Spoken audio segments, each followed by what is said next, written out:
Entonces voy a poner la diapositiva un momentito.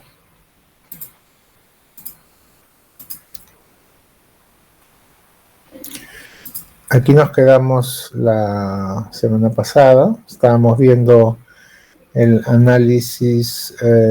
Sí, Ángelo, el examen va a ser la próxima semana.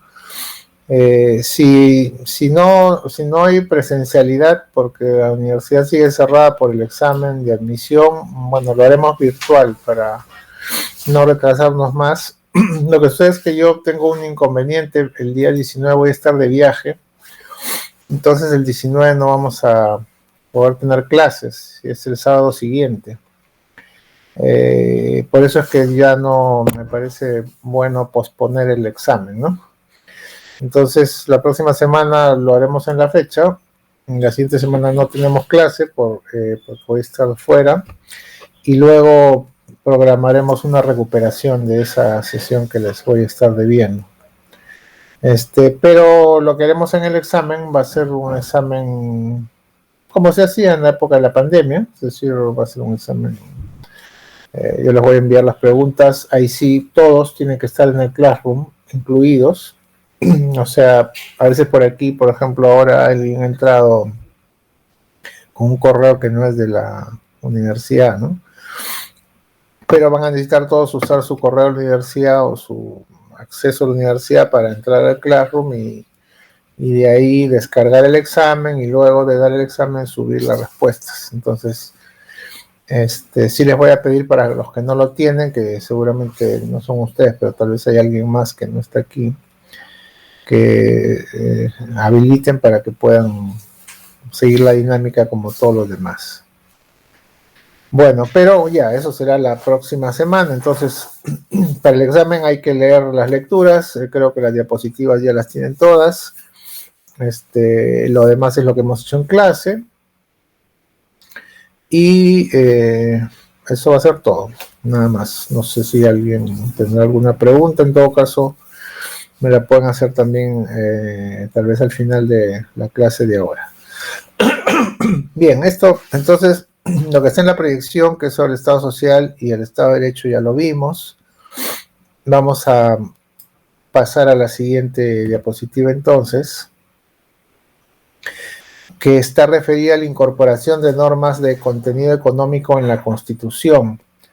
A esto le voy a dedicar un espacio breve, pero es importante porque digamos que hay opciones al momento de hacer una constitución. Hacer una constitución no es algo común ni frecuente, no, de hecho no debería hacerse mucho porque la idea es que las constituciones tengan una vida prolongada. Entonces no es un escenario ideal estar cambiando constituciones a cada rato. Por otro lado, las constituciones se supone que deben reflejar más o menos el sentir de la sociedad o de los grupos políticos, de la población, básicamente, que se entiende representada por los grupos políticos, y de este modo debe al recoger esas opiniones, esos consensos que deben existir en un colectivo, debería pues perdurar, y aquello que no que requiere algún ajuste, que siempre van a ocurrir, se puede hacer a través de modificaciones, ¿no? Pero cambios de constitución a cada rato no es pues el escenario ideal. Ahora en nuestro país hemos tenido muchos cambios constitucionales. La constitución del 93 está desde, ahora ya cumplió pues sus 30 años, ha pasado los 30 años. La anterior a la del 79 era de 1933, es decir, tuvo una vida más o menos larga, ¿no? 45, 46 años, un periodo razonable, ¿no? Y esta, bueno, ya va cumpliendo más de 20, entonces también ha tenido su cierta duración. Pero muchos de vez en cuando plantean el retorno a la anterior o que se dé una nueva constitución bajo la lógica de que la constitución, digamos, no se adoptó de la manera más democrática o no recogió en todo caso la opinión mayoritaria, etcétera, ¿no? Esta constitución de hecho ya la han cambiado múltiples veces, o sea, no es la misma que fue aprobada. En los últimos 2 periodos han cambiado un montón de artículos. O sea, no está igual, pero más allá de eso, viendo en la parte económica en realidad no ha cambiado mucho, se mantiene más o menos igual, ¿no? Y cuando se hizo la Constitución del año 93, se discutió si incluir o no una sección referida a la economía, porque había algunos que planteaban que no debería hacerse, ¿no? Básicamente los que lo planteaban era porque consideraban que una constitución económica era una suerte de intervencionismo, es decir, que el Estado diga cómo debe funcionar la economía, cuando la economía debe funcionar, digamos, sola o bajo sus propias reglas, ¿no? Reglas no legales, ¿no? Sino bajo su propia organización o las leyes económicas, si se quiere. Un criterio que se alinea, por ejemplo, con constituciones antiguas, tipo la de Estados Unidos, que no tiene un régimen económico, otras constituciones que, digamos, han omitido esa sección, pero también hay que tener en cuenta que la Constitución de Estados Unidos pues es del siglo XVIII, entonces no tiene ni podría tener una sección económica porque en esa época simplemente el tema no era un tema que se evaluara, porque nadie escribía nada en las legislaciones tratando de darle coherencia económica a un régimen determinado, entonces no era un tema en discusión. Pero bueno, esa era una posición que no tenga capítulo económico. La del año 79 lo tenía. Y se consideraba un constitucionalismo social flexible. Social porque tenemos, como ya hemos visto en la semana pasada, un Estado social y democrático de derecho, y está esta concepción del Estado social, que no es del año 93, sino venía de antes, ¿no? Entonces, el Estado social es un cierto nivel de intervención estatal que estaba presente en la Constitución del 79, pero esta Constitución fue diseñada recogiendo la opinión de diversos grupos políticos en una asamblea constituyente, donde había grupos, el grupo mayoritario era del APRA, que digamos era una especie de centro, ¿no? Había varios grupos de izquierda, que era la tercera fuerza, y el PPC, que era, digamos, el grupo de derecha, era la segunda fuerza, ¿no?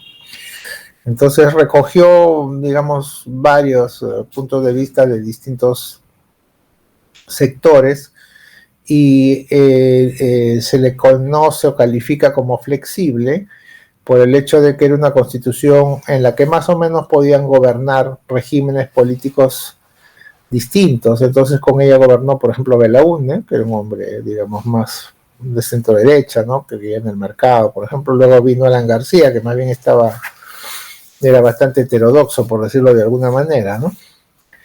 Entonces era una constitución que, digamos, estaba concebida bajo la lógica de que podía haber distintos regímenes políticos y estos regímenes tenían la forma de funcionar dentro de ese marco legal que les daba la posibilidad de, digamos, moverse dentro de la pluralidad de opiniones económicas que podría haber. Cuando se hizo la del 93, esta constitución se hizo en un determinado contexto histórico, nacional e internacional. En lo nacional hay que recordar que es producto de una ruptura del orden constitucional el año 92, en un momento en el que estábamos recuperándonos del periodo de hiperinflación del el primer gobierno de Alan García. Entonces, frente a esa debacle económica de los años 80, digamos, aparecía como que había que cambiar y establecer un modelo totalmente opuesto y además evitar que vuelvan a ocurrir esas cosas que habían pasado, ¿no? Creo que esta última idea tal vez es una idea que se notó bastante en esa constitución porque hay varios artículos de ella que están diseñados justamente como para evitar que se retorne a prácticas que se dieron en gobiernos anteriores. Entonces la idea era no regresar, eso era lo nacional, ¿no? Por el momento de crisis económica además de esa época. En lo internacional se había producido ya digamos, la caída del muro de Berlín, el año 89-90, el bloque socialista había desaparecido, prácticamente estaba en desaparición, ¿no? El año 91, por ese año, el año 92, 91, la Unión Soviética se desintegró, entonces estaba en boga esta idea de que no hay más que una vía y que ahora todo es democracia representativa y libre mercado como solución. Era digamos, ya no estaba la oposición socialista que había constituido la Unión Soviética y el bloque del Este, y aparecía como que, bueno, el mercado se iba a imponer a nivel mundial, vamos a hacer un discurso, ¿no? En esa línea, por ejemplo, estuvo Vargas Llosa, que fue el candidato opositor de Fujimori en las elecciones de 1990, y que planteaba hacer los cambios que finalmente Fujimori más o menos hizo.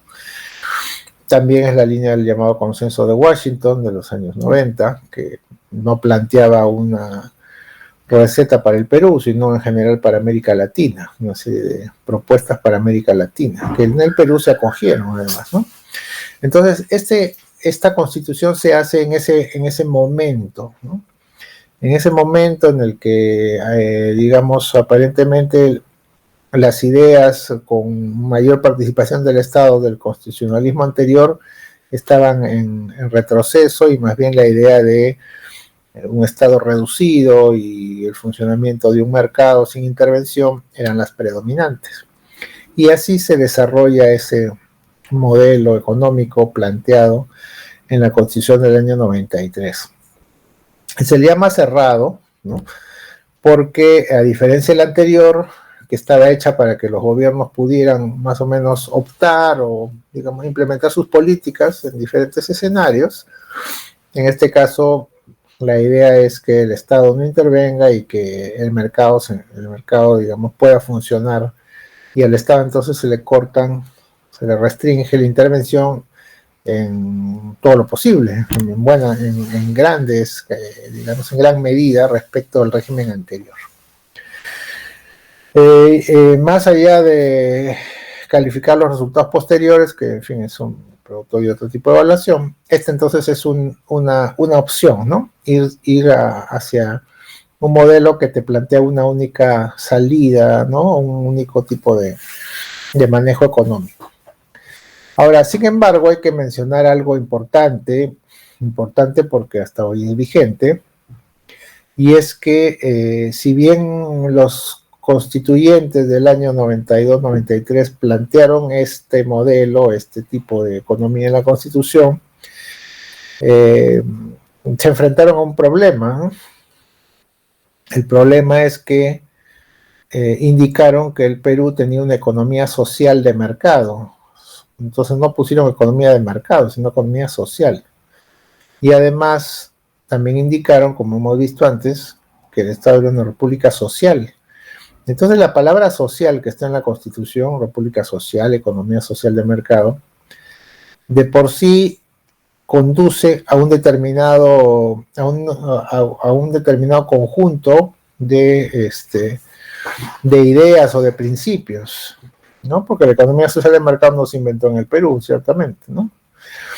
Entonces te conduce ese término a entender ese esquema de funcionamiento de la economía, de interacción entre el Estado y el mercado, y bajo ese paraguas y el paraguas del Estado social, interpretar la Constitución. Entonces la Constitución del 93 ha sido interpretada en su aplicación cotidiana por los jueces y por el Tribunal Constitucional a lo largo de toda su existencia. Y es ahí que este modelo este constitucionalismo económico cerrado ha visto cómo es que muchas de las cosas que los constituyentes querían o pensaban cuando lo hicieron, cuando escribieron la Constitución, han sido interpretadas y de pronto han sido matizadas o suavizadas o digamos vistas con una mirada más amplia que la que tenían los que la hicieron, ¿no? Entonces, aquí habría que pensar que el modelo del año 93, la Constitución del año 93, en su aplicación considera factores no solo económicos, ¿no? Algo así como podríamos, para simplificar la idea, decir que quienes hicieron el modelo escribieron ese capítulo y pensaron, bueno, acá está todo, pero ese capítulo hay que leerlo en el conjunto del libro que es la Constitución. Y al hacer eso, resulta que ese capítulo empieza a generar otras ideas que aparentemente no estaban en la cabeza de los que lo hicieron, ¿no? Entonces, en su aplicación, la Constitución ha ido abriendo otro tipo de perspectivas. Por ejemplo, permitiendo que el Estado, por más que haya sido reducido, sigue pues funcionando y la gente además le pide al Estado que intervenga muchas veces y el Estado actúa en muchos ámbitos. Entonces no es que ha desaparecido, ¿no? Se ha reducido, pero no ha desaparecido. Ya, de pronto también su eficiencia no ha mejorado o tal vez ha desmejorado más bien. Pero eso ya es otro tema, ¿no? Entonces hay aquí un cuarto punto que no está en la diapositiva que tiene que ver, digamos, con la forma como se ha interpretado el modelo, que no ha sido tan estricta como se quiso plantear o como se escribió, tal vez. Y esa es una opinión que yo la doy en base a la jurisprudencia, en base a la aplicación que ha tenido la Constitución. Bueno, entonces aquí tenemos pues la famosa economía social de mercado en el artículo 58. Dice que la iniciativa privada es libre, se ejerce en una economía social de mercado. Entonces ahí está la palabra social. Según la leyenda, que por ahí uno de los constituyentes le ha escrito en uno de sus libros, se estaba discutiendo o debatiendo este artículo en el Congreso Constituyente Democrático y había quienes planteaban que se escribiera economía de mercado sin la palabra social, economía de mercado simplemente, ¿no? Pero era parte del Congreso Lourdes Flores del PPC, y Lourdes Flores, cuyo partido tiene que ver con la socialdemocracia, con su concepción política más amplia, pues insistía en economía social de mercado, que es un esquema nacido en Alemania, que se aplica en muchos países de Europa, etcétera. Entonces, el debate era sobre social o no social, y al final quedó como economía social de mercado, pero como cuenta este constituyente, dice, bueno, dejamos el nombre, pero hemos quitado todo en la práctica, ¿no? O sea, hemos dejado el nombre, pero hemos retirado lo social en el texto, que no es tan así, porque la interpretación lo ha restituido tal vez, ¿no? Pero acá está pues la idea, ¿no?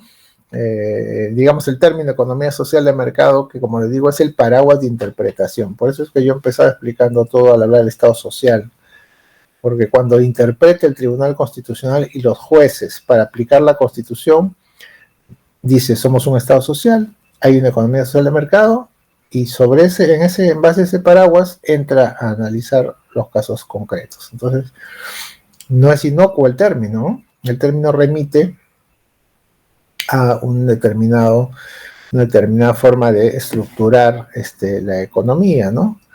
Entonces, bueno, acá un poco la idea como pensaban o como se planteó para hacer la Constitución, que todos los individuos son racionales y toman decisiones racionales al actuar, entonces debe dejárseles que ellos hagan la evaluación y no intervenga el Estado.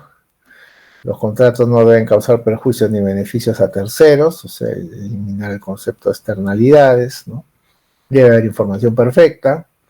Para esto se establecieron, por ejemplo, en el tema de información, se establecieron normas sobre protección al consumidor. No hay suficientes compradores y vendedores y ninguno puede influenciar la conformación de los precios. Es el tema de la libre competencia. Y no hay costos de transacción. Perdón, acá hay una pregunta.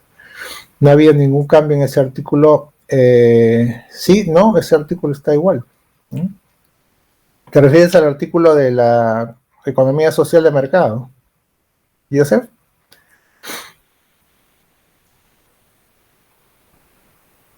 Bueno, si es así, no, ese artículo está así, ¿no? Entonces, efectivamente, es una economía social de mercado, ¿no? Y tampoco ha habido, que yo sepa, un planteamiento muy insistente en cambiarlo, ¿no? Porque más bien, digamos, los planteamientos que hay para cambiar la Constitución vienen sobre todo de quienes quieren más presencia del Estado y lo que proponen cambiar, bueno, no han tenido éxito en la idea de hacer los cambios, pero lo que proponen cambiar está más bien en otro artículo que voy a mencionar, que tiene que ver con el nivel de intervención estatal, que está en otra parte de la Constitución, ¿no? Entonces, bueno, la idea de no, Joseph, no, pregunta más bien lo que desees, que para eso estamos aquí. Y también para, no sé si hay alguna duda o preguntas sobre, ustedes saben que la Constitución es un tema sobre el que siempre se vuelve cuando hay algunos episodios nacionales, ¿no? Por ejemplo, en las elecciones es un tema que invariablemente va a salir a la luz desde quienes proponen modificarlo, ¿no? Pero bueno, la Constitución, como les digo, ya ha tenido varias modificaciones, pero de artículos diversos, sobre todo por temas puntuales, y la última gran reforma ha sido más que nada del tipo político, pues, ¿no? Que ha sido la reforma que establece que el Congreso sea bicameral, pero en la próxima elección, o sea, la del 2026. Y a raíz de ese cambio se han cambiado muchos artículos que estaban amarrados con la unicameralidad y han tenido que ponerse al día en relación a la bicameralidad. Bueno, entonces, de alguna manera este esquema de concebir que estos elementos del mercado deben estar presentes en el sistema legal, se trata de trasladar a la Constitución estableciendo cuándo el Estado debe intervenir y cuándo no, y las libertades, ¿no? Entonces se establece para que puedan los individuos actuar en el mercado, que por ejemplo se reconozca la libertad de empresa, se reconozca la libertad de contratar, se reconozca la libertad de trabajo, se respeten los contratos, no pueden ser modificados por leyes, por ejemplo, ¿no? Se procure la protección al consumidor bajo la forma de más información al consumidor. Se incorporan artículos sobre la libre competencia. Hay un artículo que no estaba en la Constitución anterior sobre libre competencia, que es muy importante y que vamos a ver, ¿no? Y entonces la Constitución elabora una suerte de escenario para que se puedan plasmar, digamos, algunas reformas, ¿no? Ahora, también es cierto decir que las reformas que se plantean, algunas ya estaban hechas, ¿no? Algunas estaban hechas porque recuerden que la Constitución se hace el año 93, pero antes del año 93 pues ya teníamos una serie de toda una legislación, ¿no? Y esta legislación previa al año 93 ya estaba, por ejemplo, ya había incorporado la creación del marco del sistema de protección al consumidor, había creado también las normas de libre competencia, había creado también normas para evitar las trabas burocráticas en el acceso al mercado, las normas de competencia desleal, ya estaban en camino las privatizaciones, ¿no? Por decir, la reducción del Estado, porque finalmente las empresas estatales no dependen de la Constitución, es una cuestión de legislación y de actuación del Poder Ejecutivo. Entonces había muchos cambios que ya estaban en camino, que digamos, no es que no se podían hacer sin cambiar la Constitución, ¿no? En ese sentido, el cambio constitucional creo que más que nada recogió algunas cosas que ya se estaban haciendo, ¿bien? Las recogió y las subió de nivel, ¿no? Las pasó del nivel legislativo al nivel constitucional. Bueno, entonces, pero sigamos hablando un poco más de este término de economía social de mercado. La economía social de mercado es un término que se crea, que se inventa en Alemania. Se desarrolla el contenido en el llamado periodo entre guerras, es decir, entre la Primera y la Segunda Guerra Mundial, entre 1919 y 1939. En ese periodo se va cocinando la idea de que no se puede dejar todo al mercado, porque el mercado finalmente, digamos, los agentes económicos privados actúan bajo su propia lógica, una lógica que tiende a su beneficio particular y que no necesariamente están buscando el beneficio colectivo, pero ante serias crisis es necesario que el Estado actúe e intervenga.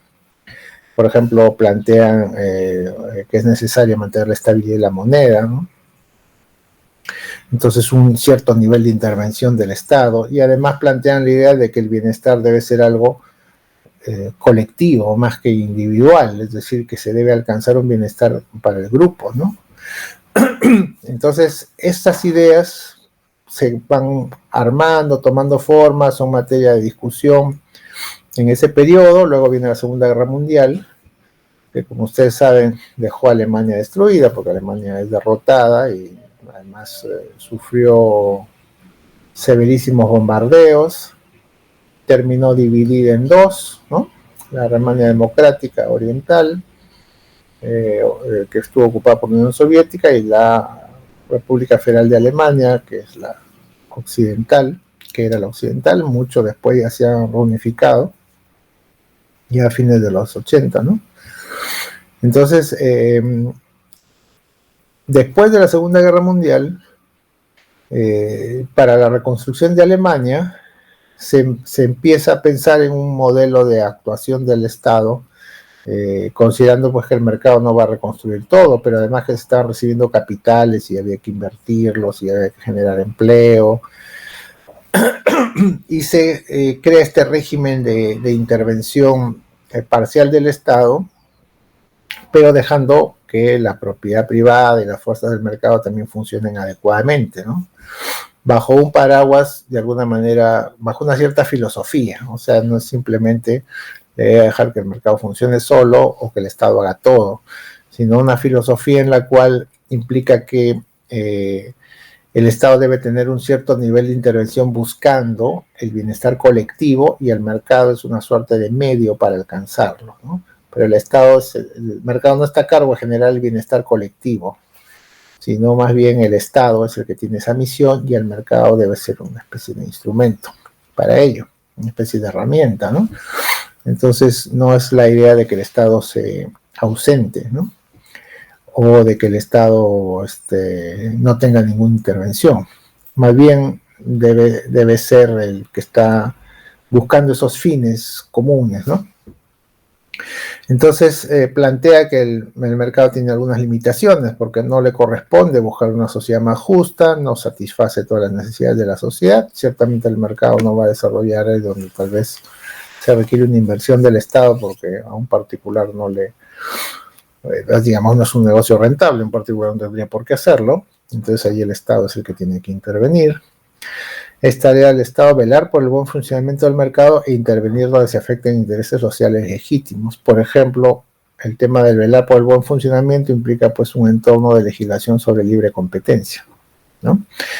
No abstraerse, sino establecer un marco en el cual la competencia pueda darse e intervenir y limitar aquellas prácticas que afecten ese esquema competitivo.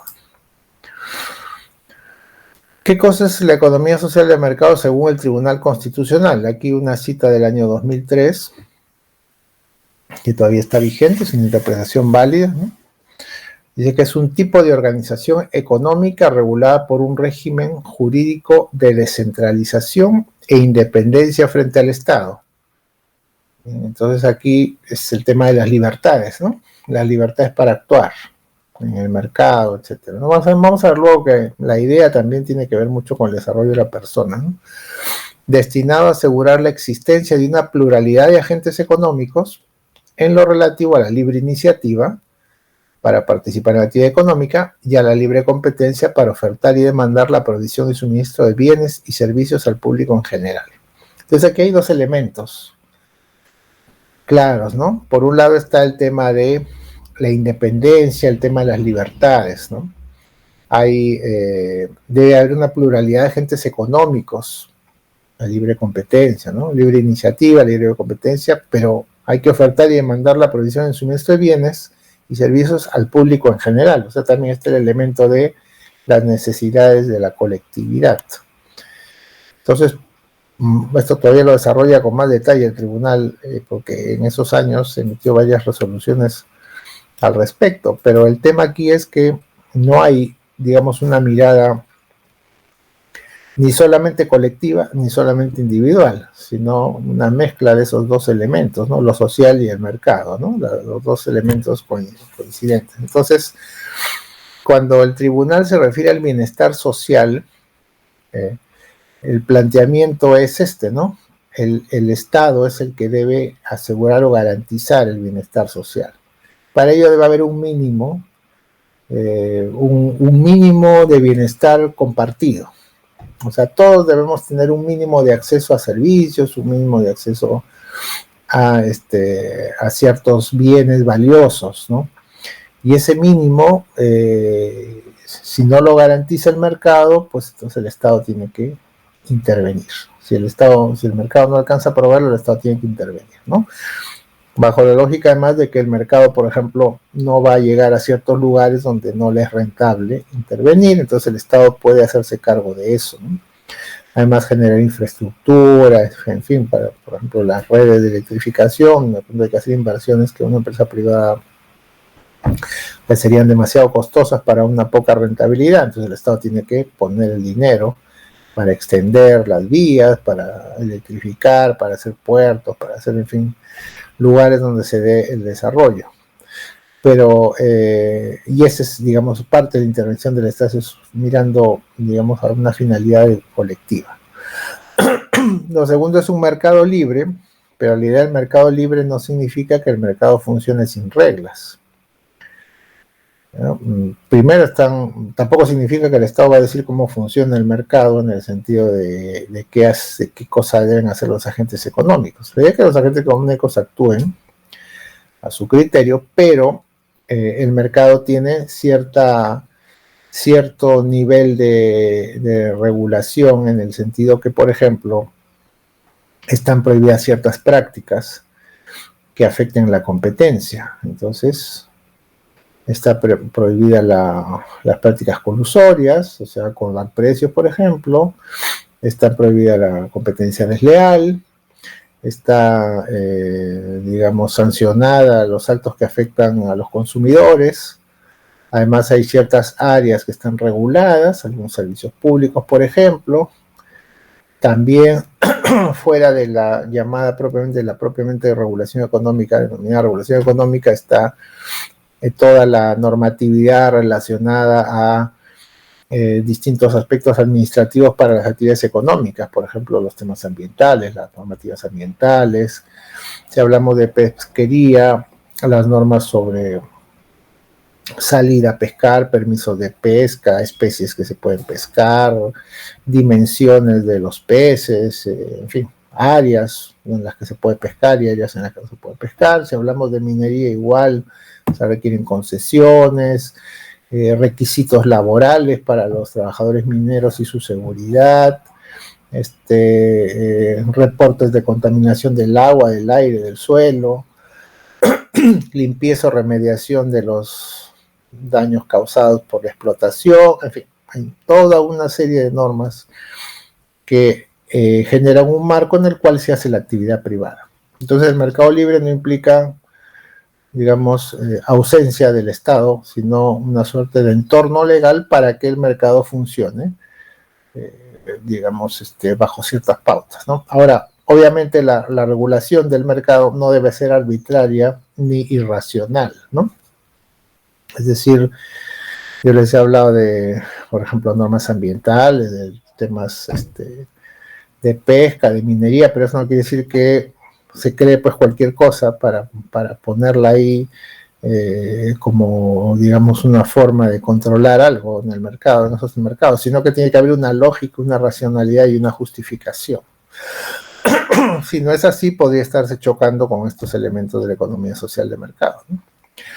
Y el tercer elemento es el Estado subsidiario y solidario, ¿no? Del cual vamos a hablar un momento más, y que le da un rol específico al Estado, que está aquí.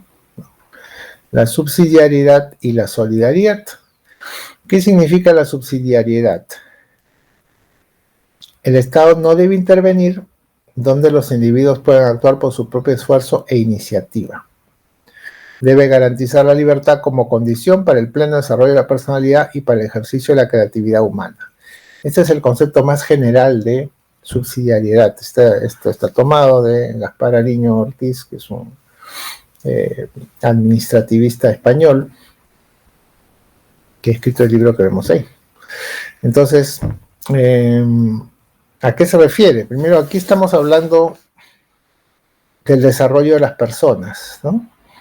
El desarrollo de las personas, el ser humano. El artículo 1 de la Constitución dice que el ser humano, la persona humana es lo más importante. El Estado y la sociedad se deben a la persona humana, están a cargo de su defensa y de la defensa de su dignidad. Bien, entonces la persona es lo más importante, pero la persona tiene dos facetas. Una como individuo y otra como parte de un grupo. Entonces, como individuo, esta persona tiene el derecho a tomar todo tipo de decisiones que le parezca mejor para su desarrollo. Puede, en principio, es libre de optar por dedicarse a la actividad económica que le parezca mejor. Y además, esa actividad económica es una actividad económica que le va a permitir desarrollarse como persona. Por ejemplo, el trabajo, ¿no? La gente escoge su trabajo. Bueno, es lo ideal, no sabemos que hay gente que no escoge el trabajo, sino que trabaja en el trabajo que encuentras, pero digamos, nadie te va a forzar a trabajar en algo que no quieres, tendrías tú que tomar esa decisión. Entonces el trabajo es una forma de desarrollarse en lo que te interesa. Ustedes están estudiando economía porque les gusta la economía y porque seguramente piensan que esta profesión les va a permitir hacer algo más, ¿no es cierto? Porque ustedes no van a estudiar toda la vida. Bueno, estudiarán toda la vida como profesionales que deben estudiar, pero no van a estar toda la vida en la universidad. Entonces, ustedes si no están trabajando ya van a trabajar o trabajan en algún sitio o forman su propio negocio o de pronto trabajan en el Estado o qué sé yo. Entonces ustedes elegirán o verán qué les gusta más, ¿no? Y si están en algo que no les gusta, de repente irán buscando otra cosa que les guste más. Y de repente terminan pues haciendo algo que no tiene que ver con su carrera o algo relacionado, porque encuentran algo que les gusta más o porque cambian de forma de pensar, porque la gente no piensa igual toda su vida. Entonces, eso ya lo irán averiguando poco a poco a lo largo de los años y encontrarán, espero y les deseo, su camino, el que les haga, el que les genere mayor bienestar y felicidad. Entonces, la idea de que el ser humano debe buscar su propio desarrollo personal e individual es muy potente en la Constitución, por eso el artículo 1 dice eso, ¿no? Sin embargo, también el ser humano es parte de un grupo, ¿no? Y es más, para poder alcanzar el desarrollo, el ser humano tiene que ser parte del grupo, actuar como parte del grupo, porque si está solo, tampoco eso puede ser bueno para uno mismo, ¿no? Por ejemplo, si cada uno actuara solo, de repente no habría ni universidad y ustedes no podrían estudiar economía. O sea, no habría escuelas, no habría centros de salud, no habría una serie de cosas que hay, por más precarias que encontremos, que seguro podrían estar mucho mejor en nuestro país. Pero si no hubiera un Estado que recaude impuestos y que hace cosas, más allá de que todos los que podamos criticar, pues nosotros tendríamos muchas limitaciones, ¿no? Esa es un poco la idea, incluso la idea de los que planteaban, digamos, el contrato social allá por el siglo XVII, ¿no? Thomas Hobbes, ¿no? El ser humano es un animal feroz, ¿no? Busca sacar provecho del otro y por eso debe la sociedad organizarse y darle el poder a un gobernante para que ponga orden y nos proteja a todos, porque si no, no hay ni industria, ni agricultura, ni artes, ni comercio, no hay nada, decía. solamente una muerte dolorosa y triste, ¿no? Una cosa, sus frases son bastante, digamos, pesimistas, por decir de alguna manera. Pero a lo que aludía es a que solo como grupo las personas pueden hacer cosas que uno solo individualmente no podría hacer, ¿no? Y esas cosas permiten a su vez que todos gocen de algunos beneficios que no lograrían solos por sí mismos. Entonces, la idea del ser humano es un individuo, pero a la vez que también es parte de un grupo. Es una persona, tiene una serie de derechos, se quiere desarrollar, pero también forma parte de algo más grande, ¿no? Entonces, la idea es que el Estado subsidiario, el Estado no intervenga en todas las decisiones del individuo, sino lo deje desarrollarse, pero eventualmente debe requerirse su intervención. Esto en términos generales. En términos de la actividad productiva del Estado del mercado, digamos la actividad empresarial del Estado, esta idea está llevada a que el Estado no haga actividad empresarial si no se necesita, sino que la haga el sector privado. O sea, la subsidiariedad es como una especie de límite, ¿no? El Estado no debe entrar donde la gente puede por sí misma desarrollarse. Y hablando del mercado, donde las empresas pueden producir, el Estado no tendría por qué intervenir, ¿no? ¿Por qué intervenir para producir, ¿no? Esa es más o menos la idea de la subsidiariedad. Y la idea de la solidaridad tiene que ver pues con este aspecto social, ¿no? Entonces las personas,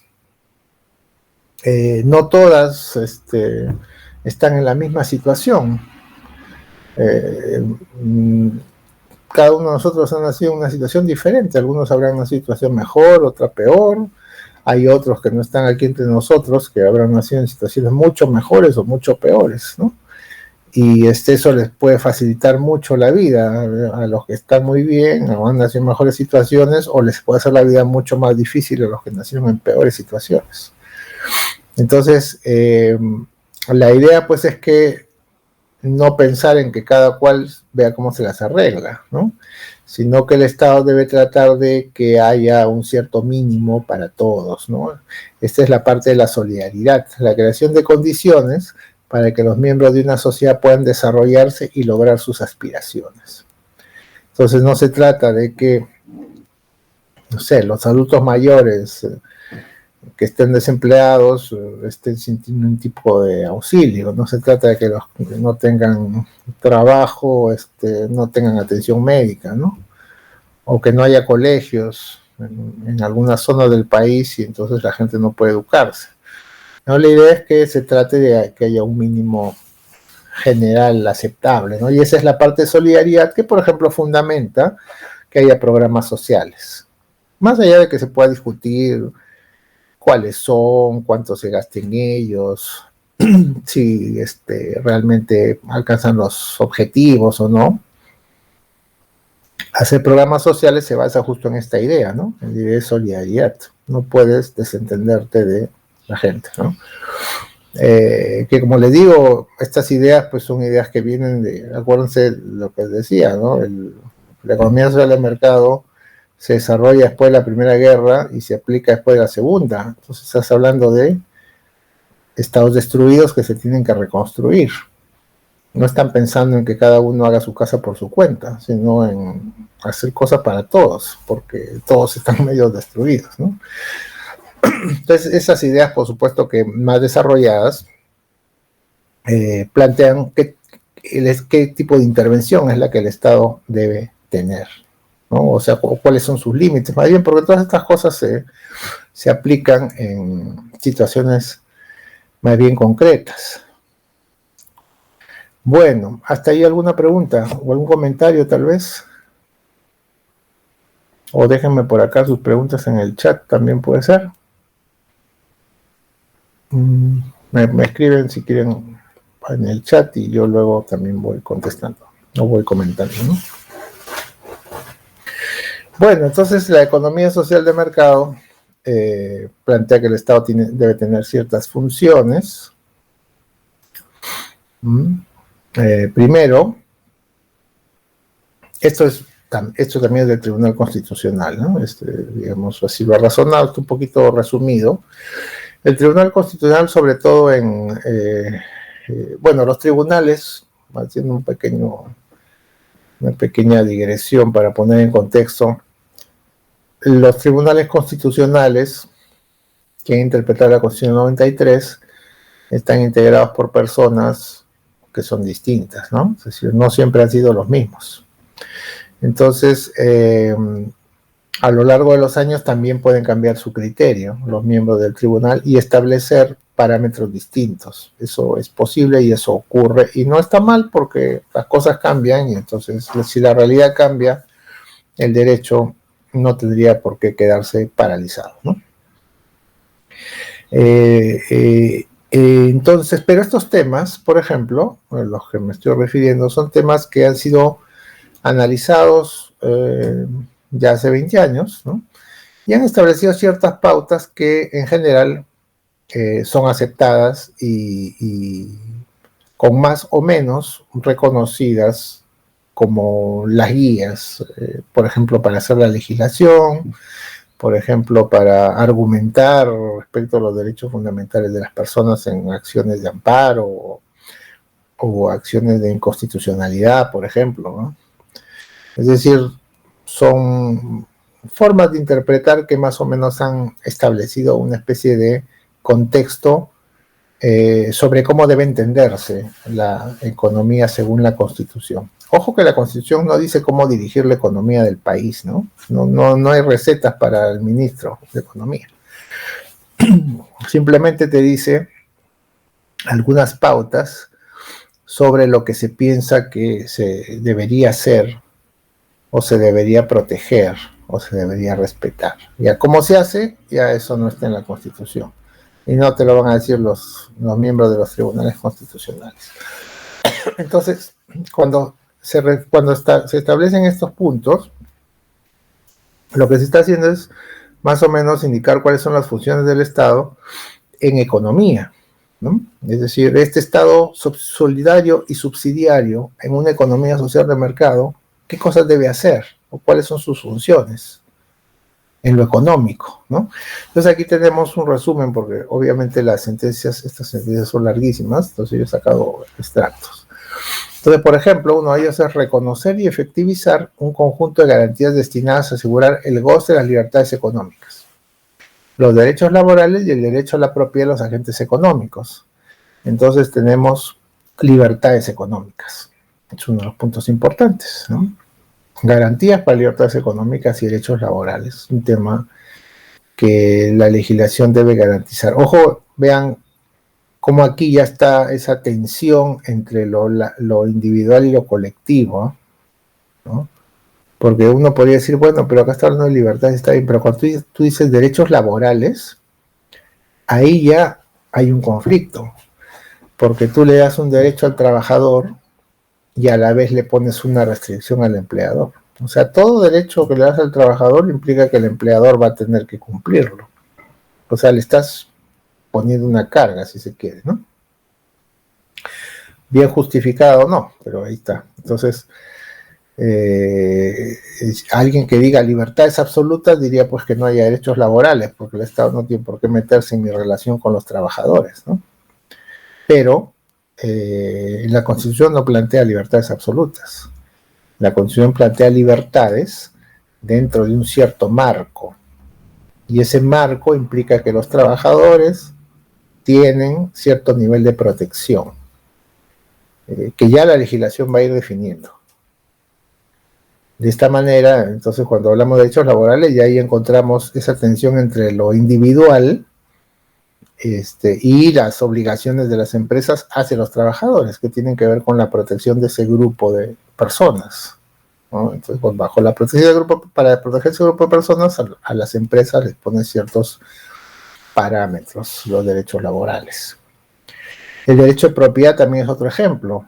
Ya hemos tenido clases sobre el tema de la propiedad, pero entre otras cosas hemos hablado sobre el hecho de que la propiedad no se puede ejercer o poner en práctica o ejercitar los derechos derivados de ella sin ningún tipo de regla, ¿verdad? Yo les decía, si quieren hacer una urbanización, Tienen que hacer pistas, veredas, así no quieran, es obligatorio. Tienen que hacer parques. Ustedes dirán, pues no, pero el parque voy a perder terreno. No, pues tienes que hacer parques, porque ahí va a vivir gente y hay ciertas reglas. No puedes edificar sin límite de altura.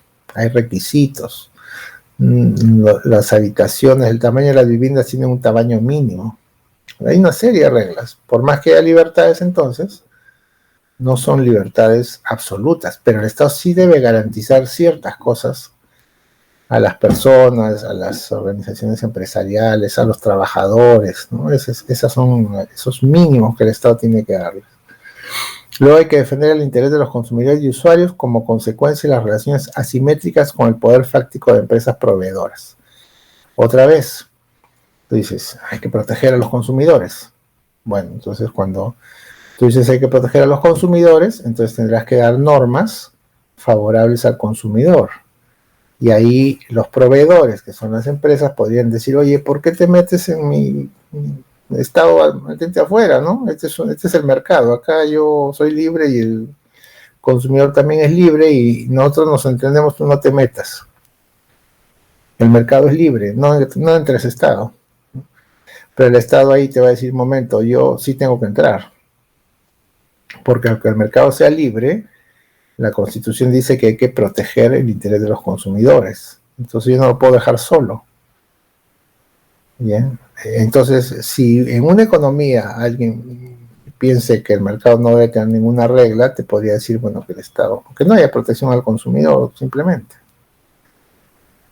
Pero, obviamente, en ese caso, los consumidores podrían estar más expuestos a los proveedores, porque como hemos visto también en clases anteriores, por ejemplo, al momento de contratar, los contratos, como son contratos masivos, digamos, no se negocian las cláusulas generalmente, sino que los que los utilizan simplemente se adhieren y toman lo que les ofreció el proveedor, entonces están más expuestos a lo que el proveedor quiera darles, ¿no? Entonces aquí el tribunal dice, hay relaciones asimétricas de poder, los consumidores están más expuestos y los proveedores tienen más poder. Entonces, como eso puede generar que unos se aprovechen de otros, yo Estado o tu Estado, dice el tribunal, tienes que entrar y poner ciertas reglas para que no haya un exceso de ventaja. Y es un tema discutible, porque hay, digamos, autores que plantean que la intervención del Estado debe limitarse a darle información al consumidor para que él vea qué hace. Solo información y el consumidor decida. Y otros dicen no, porque el consumidor, por más información que tenga, no tiene opciones más que acatar lo que le ponen al frente. Entonces, igual no va a poder negociar nada. El Estado tiene que intervenir, ¿no? Ya ahí lo que vemos es la discusión de ya no si el Estado debe intervenir o no, sino cómo debe intervenir el Estado para proteger a los consumidores. ¿Qué tan intensiva debe ser su intervención? Luego tenemos un tercer punto, que es el tema de la subsidiariedad. La intervención subsidiaria, o sea, intervenir subsidiariamente en el ámbito de la producción, circulación o distribución de bienes o en la prestación directa de servicios solo cuando se encuentre fehacientemente acreditado que por la inacción o defección de la iniciativa privada, dicha provisión o suministro no atiende las demandas de la población. Entonces, ¿qué nos dice este punto? Dice, el Estado debe intervenir de manera subsidiaria o subsidiariamente en el ámbito de la producción, circulación o distribución, o sea, la actividad empresarial que produce bienes y servicios, ¿no? Producción de bienes y servicios. Solo cuando se encuentra fehacientemente acreditado, o sea, fuera de toda duda, que por la inacción o defección de la iniciativa privada, dicha provisión o suministro no atiende las demandas de la población. O sea, solo cuando está acreditado que por falta de acción o de interés de la iniciativa privada no se atiende las demandas o necesidades de la población. Entonces, el Estado, cuando las empresas privadas no hacen algo, no les interesa o lo hacen en poca medida, está habilitado para intervenir. Eso es lo que plantea el tribunal. Esto, bueno, Hay que ver que en la realidad qué tanto funciona así, ¿no? Porque al Estado se le pide muchas cosas y el Estado también interviene muchas veces, ¿no? Ha habido mucha discusión. Este es el punto que les decía hace un momento, que cuando se habla de cambiar la Constitución, se habla de cambiar este tema, el de la subsidiariedad. Hay un artículo específico, que es el artículo 60, si la memoria no me es infiel, en el cual se plantea ese punto, ¿no? Y luego se refiere a formular planes y programas en materia económica con sujeción a principios y valores democráticos. Bueno, ustedes son economistas, ¿no? Entonces, como son economistas, ¿cómo es una economía con sujeción a principios y valores democráticos? Si ustedes fueran ministros de Economía y le dicen, bueno, necesitamos que hagas un plan sobre reactivación económica, pero con principios y valores democráticos, ¿qué pensarían? ¿De qué estamos hablando? A ver, ¿quién quiere intervenir?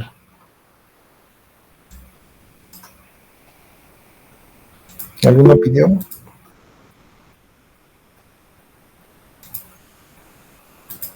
Sí, adelante, César. Sí, profesor. Yo entiendo que por participación o valores democráticos se refiere al hecho de que, por ejemplo, el presupuesto que se ejecute en alguna obra, alguna inversión, sea visible para todos los ciudadanos, que exista, por ejemplo, también el respeto de los derechos humanos, por ejemplo, o algún proyecto que pueda perjudicarlos, por ejemplo, de repente abrir una minería en algún lugar específico del Perú y que esto, por ejemplo, no le dé un ambiente adecuado a los pobladores de la zona y sean perjudicados, por ejemplo. Otra podría ser que que exista la participación de la ciudadanía, por ejemplo, hablando también de minería, en donde estas personas que viven en ese espacio, pues al conocer mejor su zona o su lugar de vivienda, puedan opinar, ¿no? Y puedan participar en ese tipo de inversión. Es lo que yo entendería.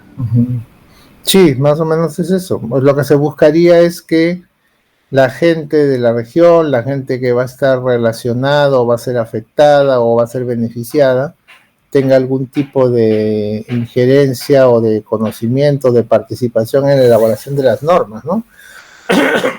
Pero como no se puede preguntar todo a todos, lo que te está planteando aquí esto no es un artículo de la Constitución, es un acápite de una sentencia del tribunal. Lo que está planteando es que se debe conocer o se debe preguntar a los interesados antes de plantear y ejecutar planes y programas económicos. Es decir, tú debes tratar de que tus planteamientos económicos no le caigan del cielo a alguien y luego cuando esté ahí diga, oye, ¿por qué hacen esto? Sino que antes el tema se haya discutido. No significa que le des el gusto a todo el mundo, porque eso es imposible y alguien tiene que decidir, pero sí que el tema sea socializado para que no genere un impacto negativo innecesario y no se norme sin participación de los afectados, ¿no? Entonces, si tú vas a hacer algo sobre minería, natural es pues que hables con los empresarios, ¿no? Pero también es natural que, por ejemplo, recojas la opinión de la gente interesada en los temas ambientales, porque va a haber algo de contaminación irremediablemente, o que, digamos, te informes sobre temas vinculados a la seguridad en las minas, qué sé yo. Tienes que informarte y saber qué piensa la gente, ¿no? Si van a ir a un proyecto minero en una determinada área, ¿qué piensa la población ahí, no? Ahí el Estado, por ejemplo, no actúa así. El Estado, en principio, tú le pides una concesión y si no hay nadie y fuiste el primero y cumple los requisitos, te la da nomás. Y luego tú vas y llegas al sitio y ahí está la gente y se entera que tú eres. Entonces, ahí recién empieza el tema, ¿no? Y si no hay un conflicto social, el Estado no va a mirar. Entonces el Estado va a ver recién cuando ya estalló el problema, ¿no? Entonces, y más bien esa falta de conexión entre la gente y el que da las reglas o el que implementa los planes es lo que va a generar la conflictividad social. Entonces aquí lo que nos está diciendo el tribunal es, cuando los que hagan la economía, los que ordenan la economía, los que proyecten los planes, tienen que tratar de tener canales de comunicación con los sectores a los cuales se van a aplicar las reglas, para que no sean, digamos, no sean unas cosas hechas en gabinete que luego caen sobre las personas sin que éstas tengan ni siquiera la posibilidad de opinar, ¿no? Está introduciendo entonces al manejo de la economía un elemento político que tiene que ver con conocer la opinión de la población, por lo menos de la población respecto a la cual vas a actuar. Y eso es algo que muchas veces falta en nuestro país, ¿no? No es necesariamente algo común que se encuentre que efectivamente se ha hecho una consulta o se ha socializado. Eso no tiene que ser con canales formales, ¿no? Para eso están por los partidos políticos, las agrupaciones políticas, las agrupaciones de las comunidades, ¿no? Los alcaldes, qué sé yo. Hay varios medios de conocer lo que la gente piensa o de más o menos anticiparle lo que se va a hacer. Pero eso requiere que haya un sistema político funcionando. Si no lo hay, estamos en el terreno de, digamos, de la imposición de las reglas, ¿no? Y luego te plantea, este último gracias por la intervención, César, te plantea establecer políticas legislativas en materia económica y social destinadas a asegurar el bienestar compartido y armónico de la población. Es decir, que el objetivo de estas políticas legislativas es el bienestar general. Entonces, nuevamente, ahí está el rol del Estado involucrado. Entonces, eso habilita que el Estado pueda intervenir, pero además nosotros hemos visto que al Estado se le pide muchas cosas, ¿no? Por ejemplo, ustedes se acuerdan durante la pandemia, ¿qué pasó cuando escaseaba el oxígeno? Cuando empezaron a verse cuánto costaba tener a tu familiar en la clínica, digamos, una semana en UCI, ¿no? ¿Qué planteamientos hicieron en esos momentos? ¿Quién se acuerda? Acuérdense, a ver, ya que estamos en remoto, regresemos al pasado y recuperemos esa memoria de esos malos momentos. Y recordemos, pues, aparte que había mucha gente enferma, estábamos confinados, había gente que moría. La gente que entraba a una clínica, le pasaban pues una cuentaza a su familiar, a veces moría y luego le pasaban una cuentaza y la gente tenía que vender todo lo que tenía para pagar, ¿no? ¿Y qué es lo que lo que el público pedía?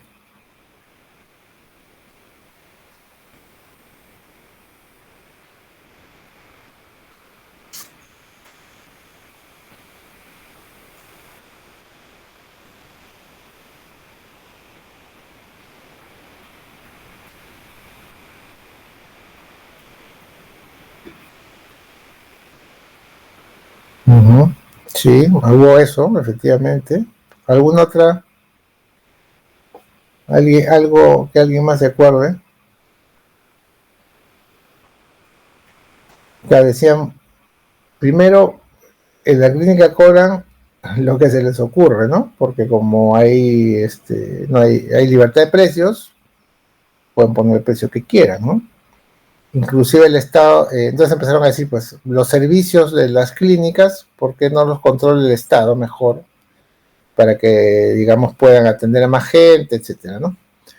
Pero las clínicas dijeron, un momentito, no es propiedad pública, esto es privado. Así que no tengo por qué dárselo a nadie. Segundo, dijeron, bueno, que el Estado pague la cuenta. El Estado, de hecho, dijo, yo voy a asumir parte de algunos gastos. Y entonces las clínicas dijeron, bueno, me tienes que pagar tanto para un cierto nivel de atención. El Estado dijo, no, es demasiado, ¿no? Vamos a pusieron a negociar el monto, y como no llegaban a una solución, ahí fue que el presidente de esa época, que era Vizcarra, dijo que iba a aplicar el artículo 70 de la Constitución. El artículo 70 de la Constitución, que vamos a hablar más adelante, se refiere a la expropiación. O sea, nunca dijo voy a expropiar, pero dijo si es necesario aplicaremos el artículo 70 de la Constitución.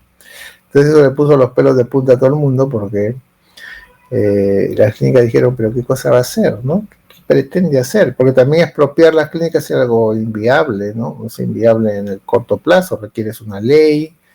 Por otro lado, si expropias, ¿qué le vas a expropiar? Los equipos, pero los equipos no significa que o vas a expropiarle el edificio, y cómo va a funcionar. Es una cosa media difícil de implementar así en lo inmediato, tal vez, ¿no? Otros hablaron, no necesitamos expropiación, que el Estado simplemente los servicios de las clínicas tienen que entrar a control del Estado, ¿no? Invocaron por ahí alguna norma de los servicios de salud para eso. Pero a lo que yo voy es a que la gente empezó a decir que el Estado intervenga, que el Estado intervenga, que el Estado intervenga, ¿no? El precio de los balones de oxígeno se iba a las nubes, ¿cierto? La gente vendía lo que tenía para comprar un balón de oxígeno, y la gente encima iba a comprar el balón de oxígeno y se contagiaba en la cola, porque había cola y se agotaba el oxígeno. ¿Qué pedía la gente? ¿Qué pedía la gente con los balones de oxígeno? Que regulen los precios, ¿no? Que el Estado cambie la regulación, porque había oxígeno, digamos, la producción de oxígeno era muy limitada, porque el oxígeno medicinal tenía que cumplir ciertos estándares, pero había fábricas que podían entregar oxígeno con estándares inferiores, pero la ley no permitía su uso medicinal. Entonces empezaron a decir, cambien la ley para que puedan vender las otras también y que haya más oxígeno en el mercado. Otros dijeron, regulen los precios. Entonces el Estado dijo, bueno, no se puede regular los precios, porque de acuerdo a la ley, los precios se rigen por la oferta y la demanda, ¿no? Entonces hay más demanda, es natural que sube el precio. Y por ahí alguien dijo, bueno, cuando los precios suben mucho va a aparecer más oferta, porque aparecen otros interesados en poner su negocio, entonces va a haber más oferta de oxígeno. El problema es que mientras eso ocurría, pues no había oxígeno. En fin, entonces al punto que voy es a que en esos momentos de crisis todo el mundo voltea a mirar al Estado y le dice, oye, ¿qué vas a hacer tú, no? Ya pides que el Estado sea más más activo, porque hay que garantizar a la población ciertas cosas básicas, y en este caso es sobrevivir a una enfermedad tan grave. Bueno, por supuesto la Constitución no habla de ninguna de estas cosas, la Constitución solamente se expresa en términos generales, pero para entenderlo mejor hay que relacionarlo pues con cosas concretas, ¿no? O sea, cómo es qué pasó, qué cosas hemos visto, qué hemos vivido, y cómo la Constitución, qué es lo que tenía que hacer el mercado, y qué cosa es lo que le corresponde al Estado, ¿no? Entonces ese es el gran dilema de toda la vida, ¿no? ¿Cuánto Estado y cuánto mercado? Para esto el Tribunal Constitucional también tiene una frase, ¿no? Que es una especie de cliché que ponen por ahí en varias resoluciones, y que además no es invención local, sino es una especie de parafraseo de una frase de un autor, que dice que debe haber tanto mercado como sea posible y tanto Estado como sea necesario. O sea, darle todo el espacio posible al mercado, pero el Estado debe intervenir cuando se requiera, ¿no? Y ahí no se refiere a una intervención, no se refiere a un Estado mínimo, sino a una intervención suficiente, digamos, en todo lo que se pueda necesitar, justificada, por supuesto, ¿no? Pero suficiente. Entonces no es una intervención tampoco timorata, ¿no? Sino es un Estado que actúa en lo necesario, ¿no? Pero está listo para eso. Y un mercado que actúa libremente, pero está sujeto a un conjunto de reglas también. Bueno, esa es entonces un poco la idea general de la economía social de mercado. Y bajo ese contexto general, entonces ahora vamos a empezar a hablar de las libertades. Vamos a hablar de las libertades, luego vamos a hablar de las garantías que el Estado le da a la inversión privada, y por último nos vamos a referir, y esto ya será pues una clase futura, a el rol del Estado ya en el articulado de la Constitución. Bien, ya, o sea, ya entrando a ver los artículos en sí.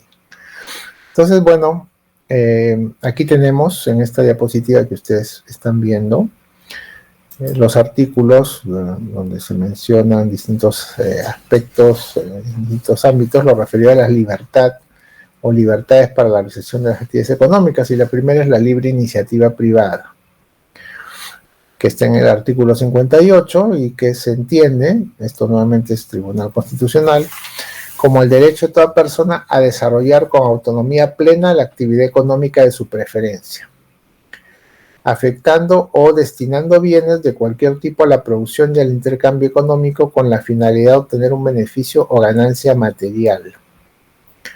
Bien, entonces, derecho de toda persona a desarrollar con autonomía plena la actividad económica de su preferencia. O sea, ustedes, nosotros podemos dedicarnos a hacer en economía, nuestra actividad económica, la que nos parezca mejor. Nadie nos puede decir, esa es una idea loca, no debes hacerla o no puedes hacerla, ¿no?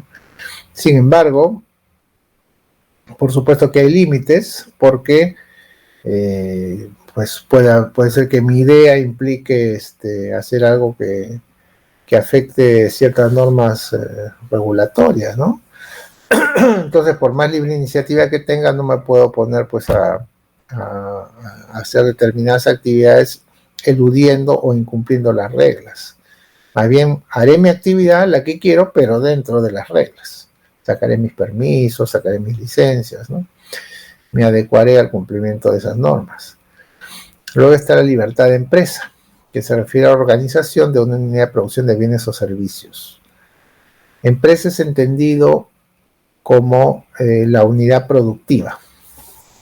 Es decir, no estamos hablando aquí de una persona jurídica, una sociedad anónima, por ejemplo. No, estamos hablando de una organización, de una unidad que produce bienes o servicios. Unidad creada o generada por alguien o un grupo de personas, que entonces está integrada pues, por una serie de equipos, materiales, maquinarias, insumos, como el que se dedique, trabajadores, etcétera, que se dedican a producir y a generar bienes y servicios. Entonces, esta libertad de empresa tiene como marco una dotación económica autodeterminativa, o sea, yo decido, lo cual implica que el modelo económico de mercado es el fundamento de su actuación y simultáneamente le impondrá límites a su accionar. O sea, la libertad de empresa significa que yo me baso en la economía social de mercado para actuar. Esa es mi base, la libertad que me da la economía social de mercado, pero a la vez, como es social, no me deja hacer cualquier cosa que yo quiera, o no me deja hacer como yo quisiera, sino que tengo que adecuarme a el entorno legal. Entonces, por ejemplo, ya he mencionado algunas actividades empresariales, yo no podría dedicarme a hacer actividades de comercio que se consideren contrabando, ¿no? Pero puedo decir, no, pero es comercio, estoy trayendo productos, pero si yo no cumplo los procedimientos para ingresarlos al país, se califica como contrabando, ¿no? Entonces, de pronto me procesan penalmente. Y yo diré, ¿y mi libertad de empresa dónde está, no? Entonces me dirán, pues bueno, no, amigo, tu libertad de empresa es para hacer cosas legales, pero no para hacer cosas ilegales, ¿no? Si yo hago actividad minera, pues hay actividad minera formal, hay actividad minera informal y hay actividad minera ilegal. Entonces, la actividad minera informal se puede formalizar si yo cumplo los requisitos que no estoy cumpliendo, pero la actividad minera ilegal no se puede formalizar porque ahí ya no hay un problema de falta de o incumplimiento de ciertos requisitos, sino que estoy haciendo algo que está prohibido y que no se va a poder arreglar de ninguna manera, ¿no? por ejemplo, usar determinados insumos para mi explotación, ¿no? O pescar con explosivos, por ejemplo, ¿no? Está prohibido, ¿no? O hacer explotaciones en áreas que son reservas naturales donde no está permitido, pues ahí no hay forma de salvar, ¿no? esa restricción. Entonces ahí ya estoy en el terreno no de la informalidad que puedo solucionar, sino en el terreno de la ilegalidad, que ya no hay forma de solucionar salvo que la ley autorice hacer lo que en este momento está prohibido. Entonces mi libertad de empresa no significa digamos, haz lo que quieras, ¿no? O digamos, opera sin ninguna regla. Bajo esa lógica, es que hay un montón de restricciones a distintos tipos de negocios. De todo tipo, ¿no? Por ejemplo, los casinos no pueden estar al costado de los colegios, ¿no? Y diría, ¿pero por qué? No sé, porque los niños de pronto van a salir del colegio y se van a meter al casino. Los cigarrillos tienen que tener en su cajetilla ahí unas imágenes bastante desagradables de enfermedades generadas por el tabaco. ¿Por qué me obligan a poner eso en mi cajetilla? Yo no quiero. ¿Por qué? Por la salud pública. En el salón está el avisito ese de que está prohibido fumar en lugares públicos como ese. Entonces, eso afecta pues a los vendedores de cigarrillos. Y así sucesivamente. Hay un montón de reglas de diverso orden por diversas razones. Sanitarias, ambientales, de seguridad. ¿No? Vas a hacer tu concierto de fin de año, nada, no se puede, hay un determinado aforo. O en tal sitio no se puede hacer el concierto. O, de nuevo, de vuelta a la pandemia. De vuelta a la pandemia. ¿Qué pasó con la libertad de empresa en la pandemia? A ver, ¿quién se acuerda? ¿Qué pasó con los negocios que abrían al público, que atendían al público durante la pandemia? No podían abrir simplemente. ¿Dónde estaba la libertad de empresa en ese momento? La libertad de empresa estaba ahí, no estaba mal. Lo que pasa es que el Estado había dicho, la voy a limitar temporalmente por proteger la salud de la población. Entonces esta libertad está reconocida en la Constitución y todos estamos de acuerdo y todos queremos que haya libertad de empresa, pero la voy a limitar temporalmente porque hay un riesgo de contagio y hay un riesgo de que se afecte la salud de la población. Entonces, ¿cuál es la limitación? Primero, no abres. Durante no sé cuánto tiempo estuvo cerrada, pero cerrada del todo. Muchos negocios no abrieron nunca más. Muchos negocios tenían deudas que pagar y se vieron en la vorágine del vencimiento de sus pagos sin que su negocio pudiera darles plata para pagar. Tuvieron que despedir gente, la gente se quedó sin trabajo.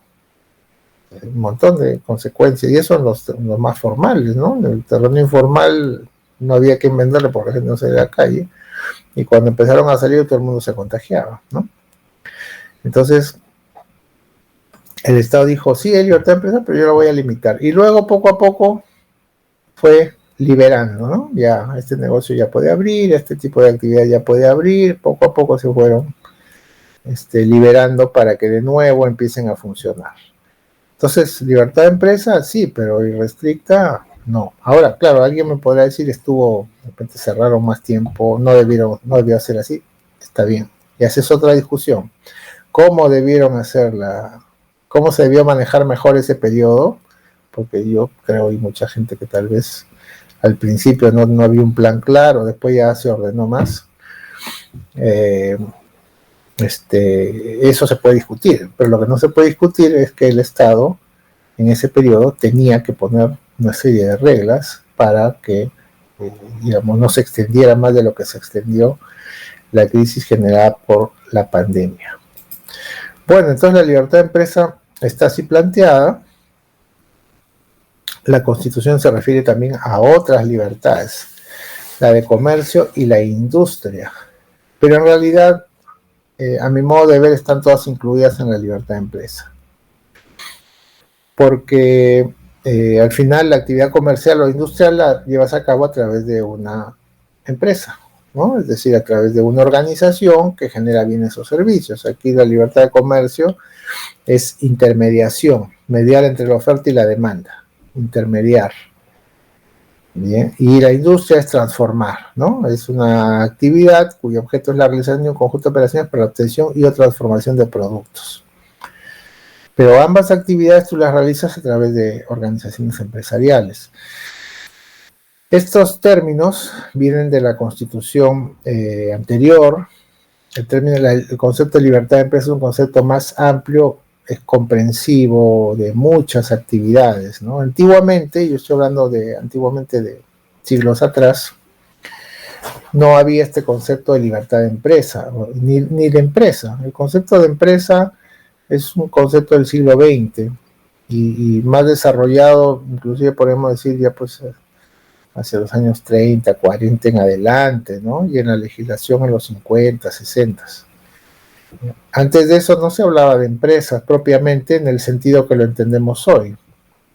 Entonces el empresario, el que hoy día es un empresario, antiguamente se llamaba comerciante. En el siglo XX, a inicios del siglo, todos eran como nadie era empresario, y menos emprendedor, que es un término. El concepto de emprendedor ni existía, ni emprendedor, ni emprendedurismo, ni nada de eso, ¿no? No, tampoco empresa ni empresario. Aquí era simplemente comerciante. Y había registro de comerciantes y cosas así. Entonces, la idea del comercio, el término comercio viene pues desde épocas remotas. El comercio ha habido desde siempre y es llevar las cosas de un sitio a otro para venderlas y ganar con la diferencia. Industria es transformar, es el concepto básico. Y hay otras actividades más que no son ni comercio ni industria, que son por un lado los servicios profesionales, por ejemplo, por otro lado la actividad agrícola, que siempre se consideró que no era parte del comercio ni la industria. Hoy día se habla de industria agrícola, pero antes no, antes se pensaba que la agricultura era una actividad distinta. No era una actividad, no era algo de los comerciantes, sino era una cuestión más bien de carácter rural, de personas que trabajan la tierra o hacendados o terratenientes. Y los servicios profesionales de abogados, médicos, contadores, etcétera, se consideran también como una cosa individual. El profesional, pues el médico, ¿no? Actuaba como individuo y trabajaba pero independiente. Entonces había este mundo de los profesionales, los agricultores, el comercio, la industria, y luego está el mundo de los trabajadores dependientes, ¿no? El mundo laboral, digamos. Pero cuando el concepto de empresa crece y se desarrolla, todo se puede hacer a través de una empresa. Entonces, una clínica, ya pues los médicos se agrupan, forman una clínica, un centro médico, los abogados forman un estudio de abogados, o los contadores un estudio de contadores. Entonces las profesiones también se organizan como empresas. La agricultura también se convierte en una organización empresarial donde no solo produce, sino lleva al mercado, exporta, etc. Entonces, el concepto de empresa que se desarrolla en el siglo pasado es un concepto que termina abarcando cualquier actividad que implique producción de bienes o servicios, incluido el comercio, la industria, la agricultura, las actividades profesionales, etc., ¿no? Entonces, la Constitución se refiere a comercio e industria, pero todo está incluido, a mi modo de ver, dentro del concepto de empresa. Y entonces, estas libertades tienen pues las mismas restricciones que ya les mencioné también.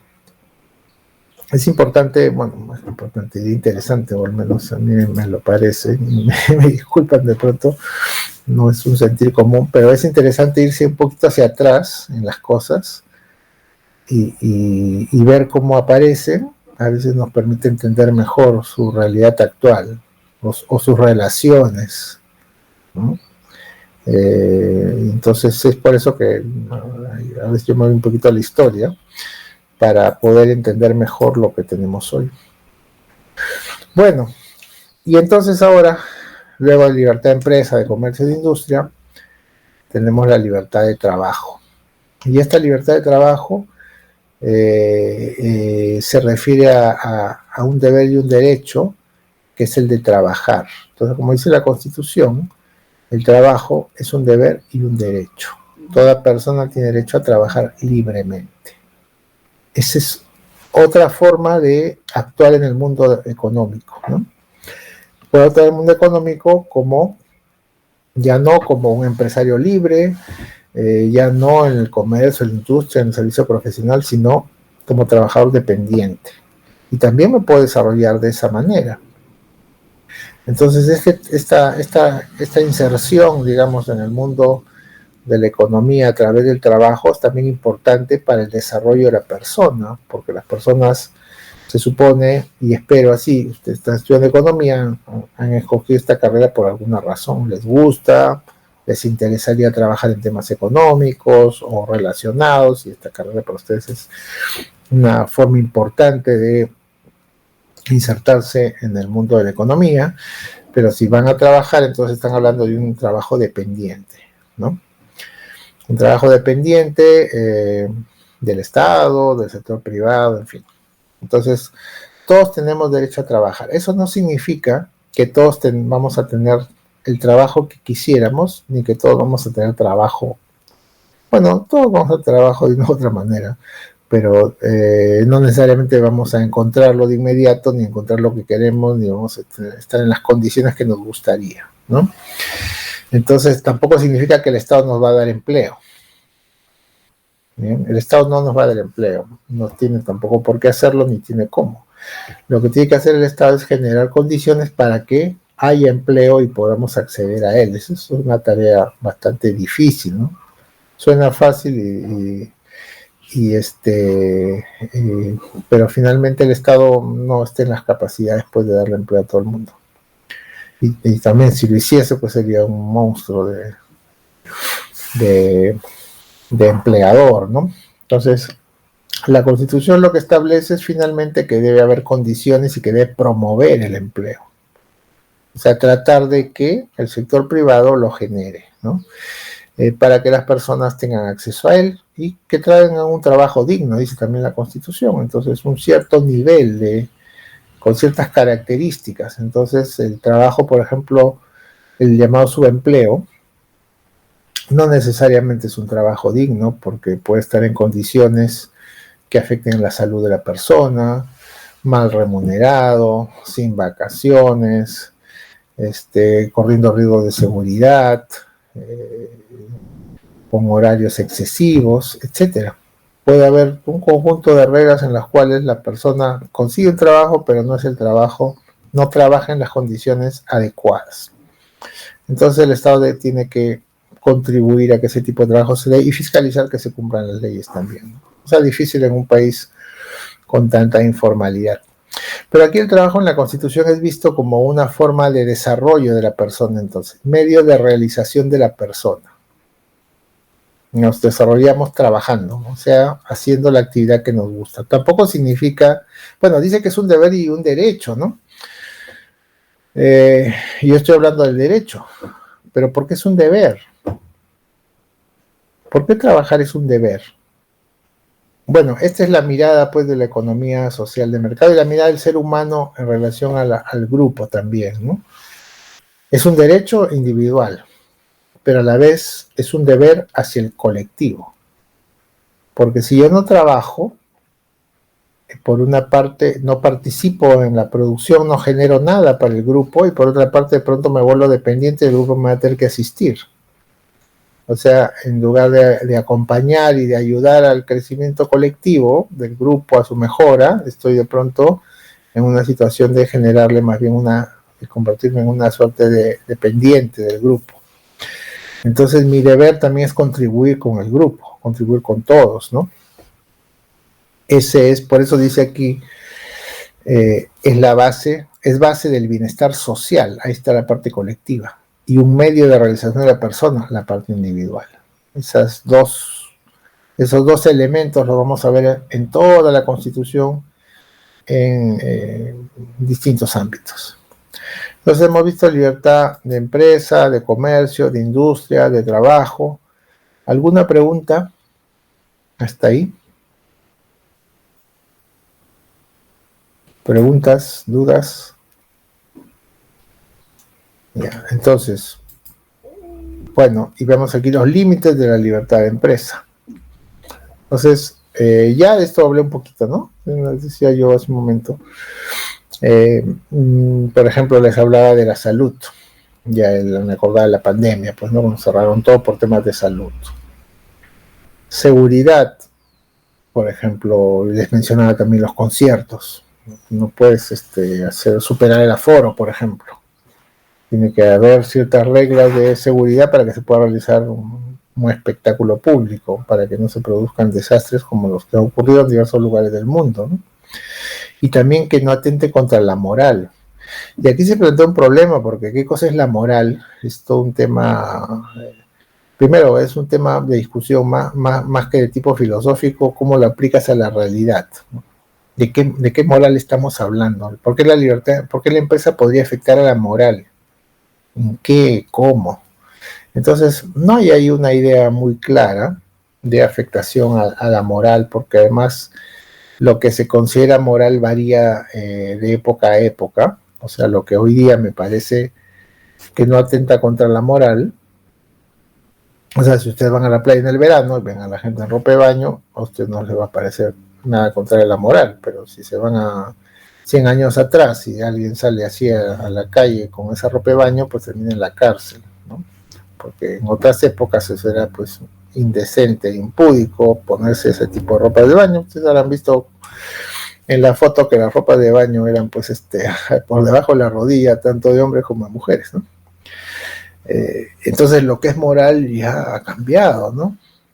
En la televisión nosotros vemos cosas que de pronto hace 50 años hubieran sido inmorales y no se hubieran podido pasar en televisión, pero hoy día las vemos y no nos llaman mucho la atención. Los diarios, ¿no? Y cuando hablamos de moral no hablamos de diversas cosas, ¿no? La violencia, por ejemplo, el trato a los menores, a los individuos, la exposición a los menores, a riesgos, por ejemplo, aspectos vinculados a la moral pueden darse por exposición al peligro a menores, perdón, puede darse por venta de licor a menores, estando la venta de licor permitida, pero no la venta a menores, o el ingreso de menores a locales donde hay adultos y no están protegidos, sino que se ponen a riesgos.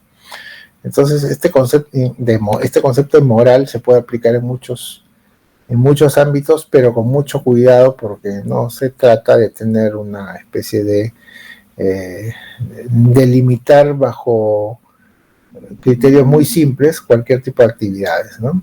Entonces, este concepto moral hay que relacionarlo con algunos valores que la sociedad defiende fuera de duda. Por ejemplo, la igualdad, por ejemplo, la protección al menor, por ejemplo, la libertad, ¿no? Entonces, si hablamos, recuerdan ustedes el incendio de las Malvinas donde murieron unos chicos, unos jóvenes que estaban en un container, ¿no? Estaban en un container con candado, trabajando. Eso, más allá de que afecta a la libertad de trabajo claramente, y es un delito además, era inmoral, por ejemplo. Totalmente inmoral poner a trabajar a alguien en una situación así, o tenerlo trabajado encerrado, o en una condición digamos, de servidumbre, es inmoral, ¿no?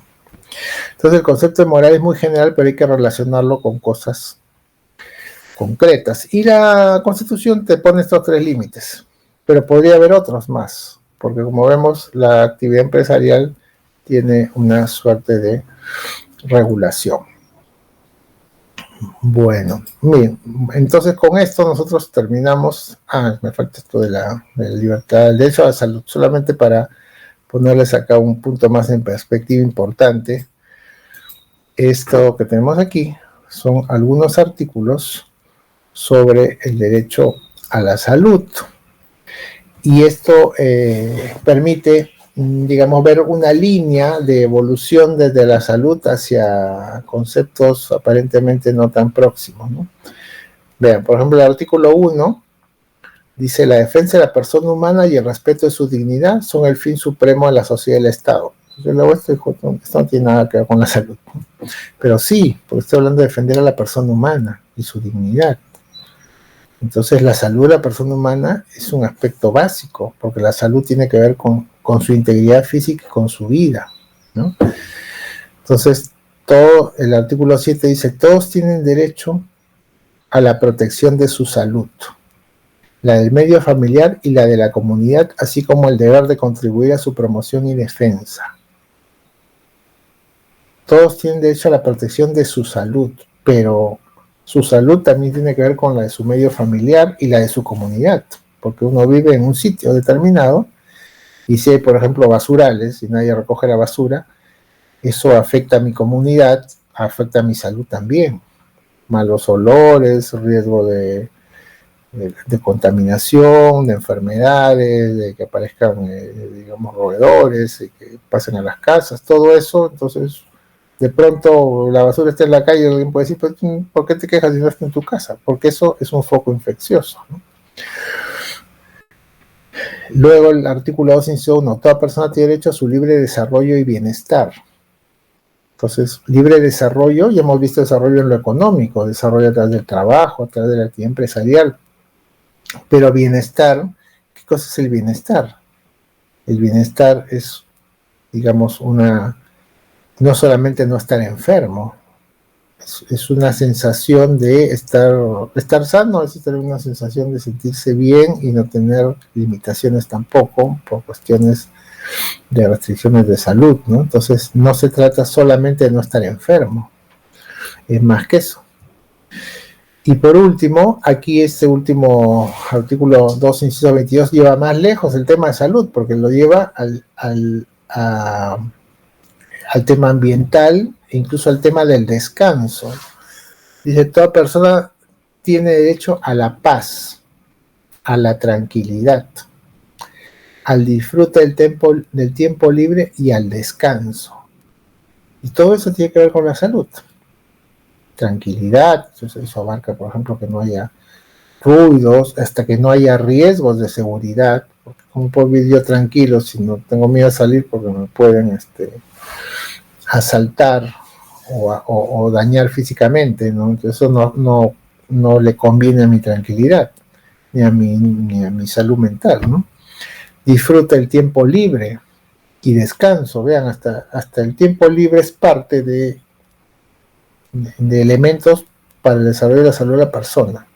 Descansar, entonces no puedo trabajar pues desesperado toda la semana y no descansar nunca, ¿no? O sea, por eso es que, por ejemplo, te obligan a tomar vacaciones, y si bien puedes venderlas, no puedes venderlas todas, por ejemplo, en los centros de trabajo formales, digo.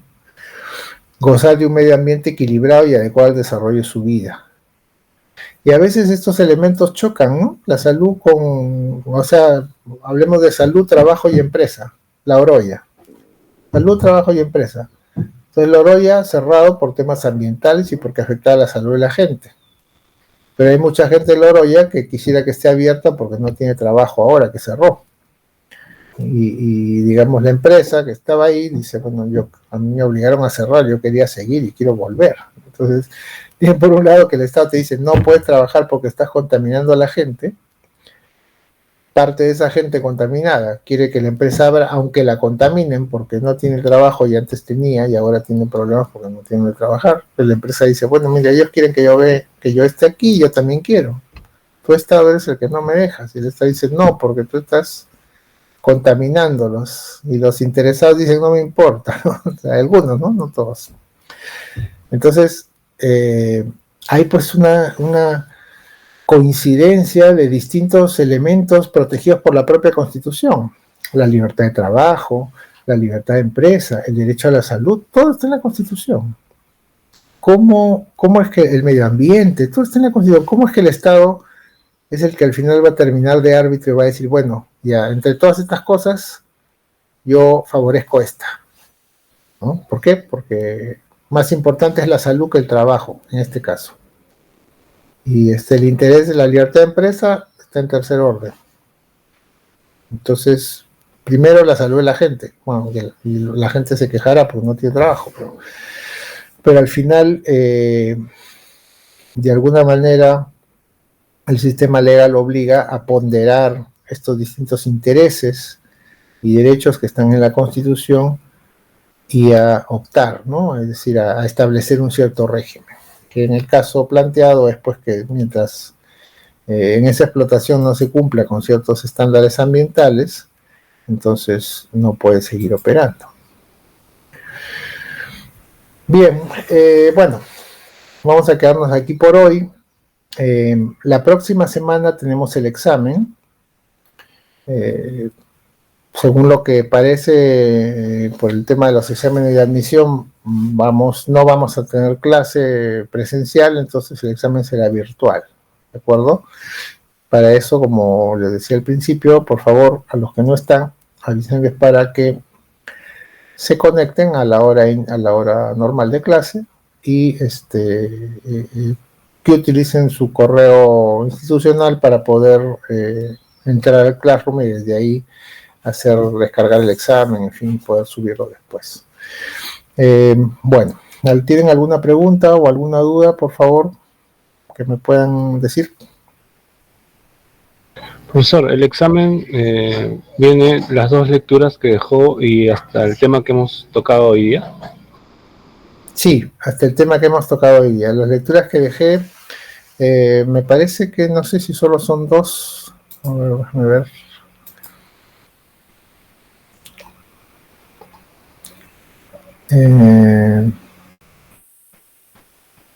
Sí, ahí le voy a dejar un texto, pero es como que complementario de los temas que estamos viendo ahora,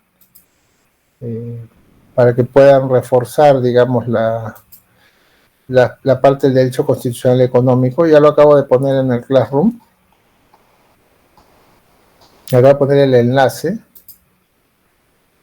Ya es a ver.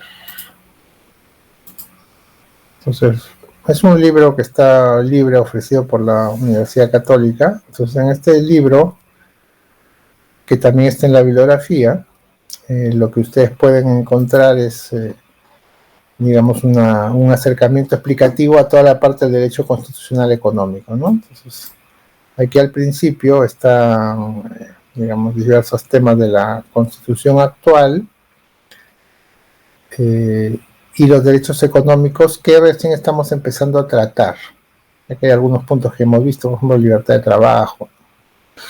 Hemos hablado algo de propiedad, en fin, acá está la economía social de mercado. Entonces les recomiendo, esto no es obligatorio, pero les recomiendo que lo revisen como algo complementario. Entonces, esto ahorita lo acabo de subir al Classroom. Perdón, acá creo que tengo publicado. Ahí está. A ver, verifiquen si lo tienen, por favor.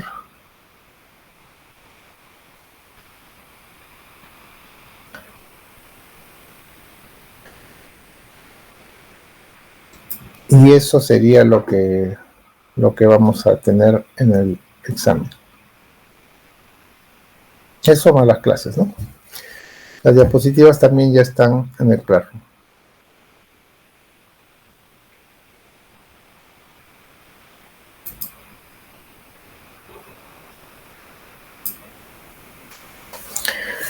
Bien, ¿alguna otra duda o pregunta?